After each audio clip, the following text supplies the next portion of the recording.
زبر زیر کے ساتھ آج ہمارے پاس محفوظ ہے، کیونکہ اللہ تعالیٰ نے اس کی حفاظت کا ذمہ اپنے ذمہ لیا ہوا ہے۔ وہ سورۃ ہجر کی 9 نمبر آیت کے تحت ہم ہی اس کے ذکر کو نازل کرنے والے اور ہم ہی اس کی حفاظت کرنے والے، اللہ تعالیٰ نے اس کی حفاظت کا ذمہ لیا ہوا ہے۔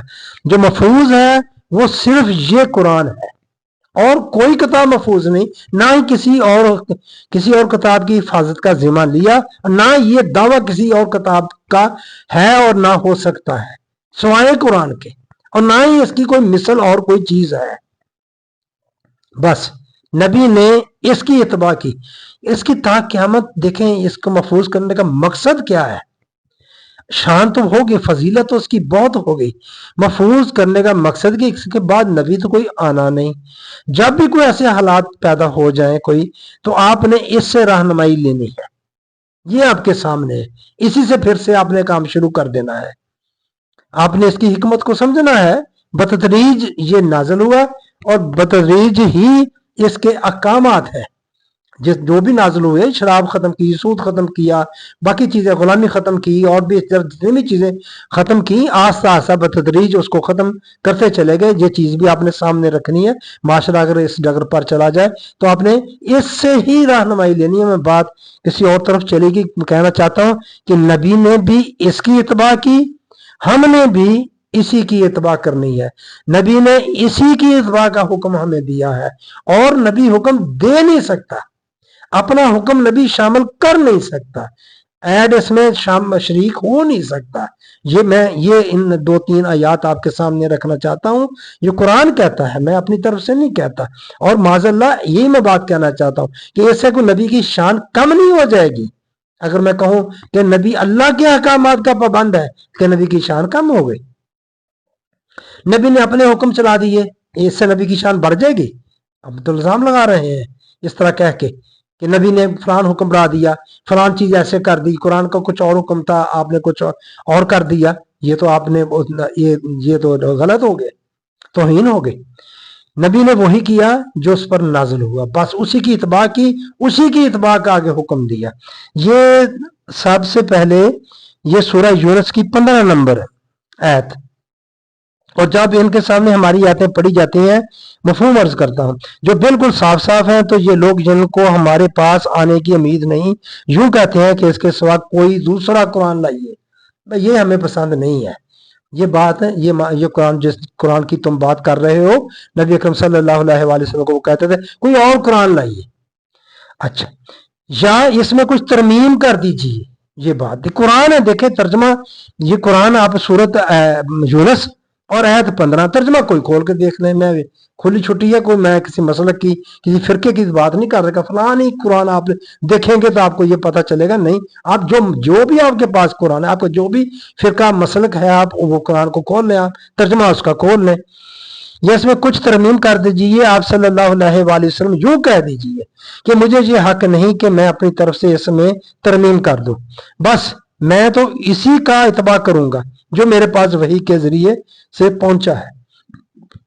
کتنی کھلی بات ہے، سری صاف بات ہے، کوئی الجھن نہیں اس میں پائی جاتی، بس میں تو اسی کا اتباع کروں گا جو میرے پاس وحی کے ذریعہ سے پہنچا ہے۔ اگر میں اپنے رب کی نافرمانی کروں تو میں ایک بڑے دن کے عذاب کا اندیشہ رکھتا ہوں۔ اس سے اور کھلی بات کیسے ہو سکتی؟ اللہ تعالیٰ فرما رہا ہے، نبی اکرم صلی اللہ علیہ وآلہ وسلم کی زبان مبارک سے آگے کہہ رہا ہے کہ تو ایسا کہہ دے، ایسا فرما دے، آگے یہ بات کر دے کہ میں اس میں نہیں کر سکتا، کسی قسم کی بھی ترمیم نہیں کر سکتا، اللہ کے احکامات میں نبی ترمیم نہیں کر سکتا، یہ عہد بتا رہی ہے۔ میں نے پہلے ایک بات کی تھی تو خیر آئی کر دی، کچھ نہیں، کوئی ایک آدھ بندے نے کہا یہ منکر حدیث ہے، اور کچھ نہیں، کوئی جواب نہیں اس کا کہیں سے بھی آیا۔ میں نے نماز کی بات کی تھی، صلات کی بات کی تھی، اس میں جو فرض ہے آپ سمجھتے ہیں کہ اللہ نے یہ حکم دیا ہے، وہ بھی میرا سوال ہے اپنی جگہ پر، کہاں اللہ نے وہ حکم دیا ہے، کریں چلیں، جو فرض ہے نماز میں وہ تو ہو گئے، کہ نبی نے اپنا حکم ساتھ کیسے ملا دیا؟ جو سنتے ہیں وہ تو پھر نبی کا ہو گیا نا، اضافہ کر لیا نبی نے۔ جسے ہم سنتے بولتے ہیں، جنہیں ہم سنتے بڑا اجتماع کرتے ہیں، وہ تو نبی نے، وہ تو ثابت کر دیا آپ نے کہ وہ آپ نے نبی کا عمل ہے، نبی اللہ کے حکم میں شریک ہو گیا۔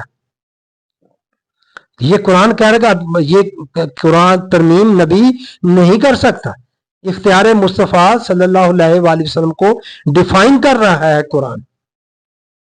تو ان کو پتا ہوگا کہ لوگ کیا کیا کریں گے آگے، پچھلے انبیاء کرام کے ساتھ کیا کیا ہوا، ان کی باتوں کو کیا کیا بنا دیا، عیسائیوں نے عیسیٰ علیہ السلام کے بارے میں کہاں تک غلو کر دیا، چلے گئے۔ تو اللہ تعالیٰ نے اس لیے یہ بات فرما دی، بتا دی کہ اسی قرآن کی اتباع کرنی ہے۔ وہی قرآن نبی کے پاس تھا، وہی اب ہمارے پاس ہے۔ ہم نے جو اس وقت کے وسائل ہیں ان کو بروئے کار لانا ہے، میسر وسائل جو ہیں، اور جو لوگ مسلمان ہیں باہم مشاورت سے اس کی تنفیذ کرنی ہے، اس کو نافذ کرنا ہے۔ نبی نے اس وقت کیا، ہم نے اس کو کرنا ہے۔ وہاں سے مدد جو ملتی ہے لے لے، روایات ہیں کس طرح کیا، جو مدد ملتی ہے وہ لے لے، کرنا ہی صحیح ہے، نافذ اسے ہی کرنا ہے، قرآن کو کرنا ہے۔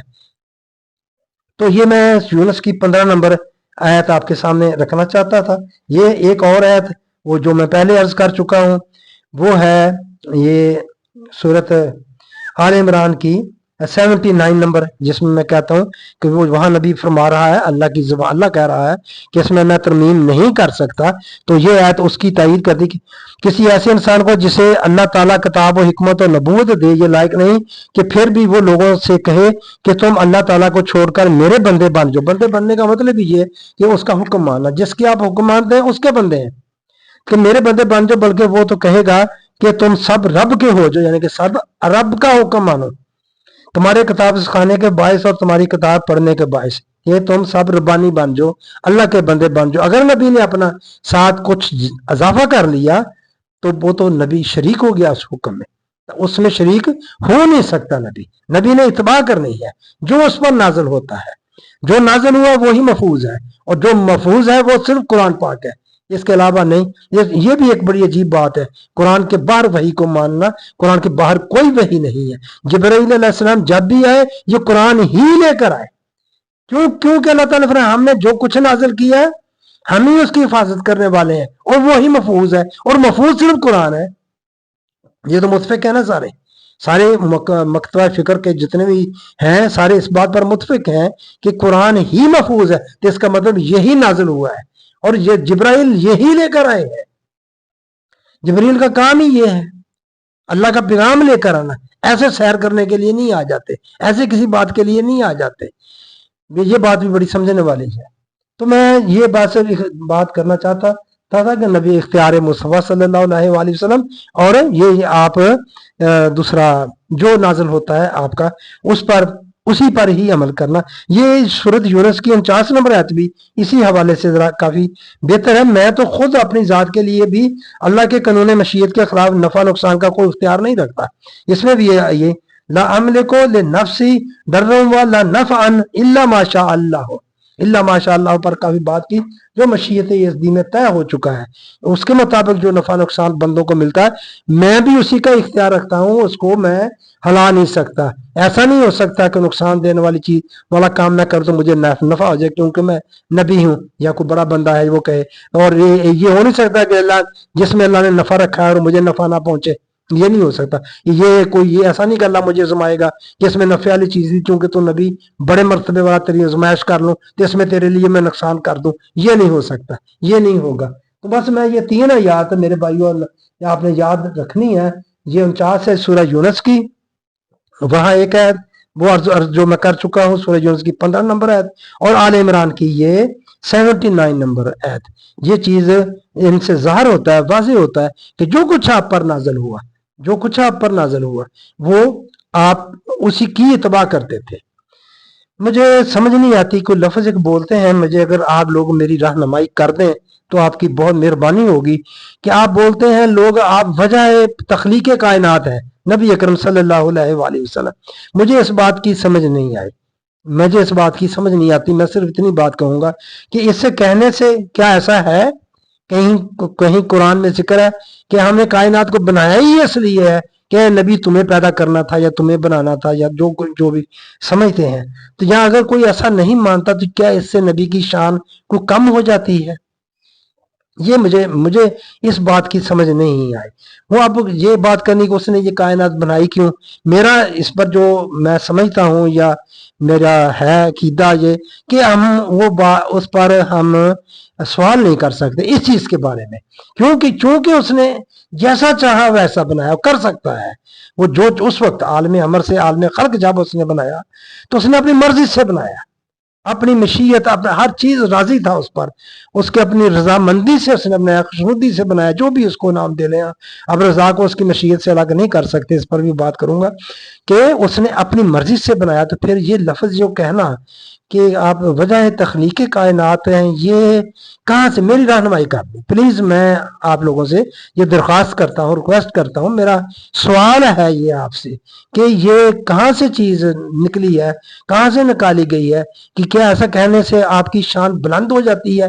اگر قرآن میں ہے تو ٹھیک ہے، پھر بات ہوگی کہ آپ وجہ کائنات، تخلیق کائنات ہیں، لیکن نہیں تو پھر کیا؟ ایک اور لفظ بولتے ہیں، خیر وہ میرا موضوع نہیں ہے، سوال وہاں بھی میرے ذہن میں یہی آتا ہے کہ آپ سفارش کریں گے، شفاعت، شفیع المذنبین آپ مانتے ہیں، آپ سفارش کریں گے۔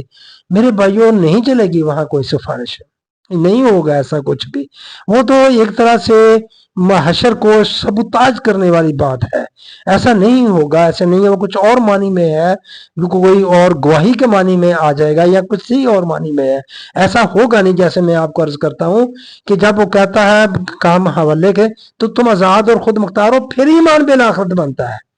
جب آپ آزاد اور خود مختار نہیں، اس کی چاہت کے چاہنے سے تمہارا چاہنا ہے، تو پھر آخرت بنتی نہیں، ایمان بالآخرت کا مطلب ہی ختم ہو جاتا ہے۔ ایمان بالآخرت پھر کیا رہ جاتا ہے؟ پھر وہ سوال کیوں کرے بندے سے، جواب دہی کیوں کرے بندے سے؟ تو میں یہ 2-3 باتیں، یہ میرے سوال بھی ہیں، تو بس سر دست میں آپ کے سامنے یہی بات ہی رکھنا چاہتا تھا کہ نبی اکرم صلی اللہ علیہ وآلہ وسلم نے بھی انہی احکامات کی اتباع کی، اور ہمیں بھی انہی کی اتباع کا حکم کیا گیا ہے، ہم نے بھی اسی قرآن کی اتباع کرنی ہے۔ آپ نے میری بات سنی، آپ کی مہربانی۔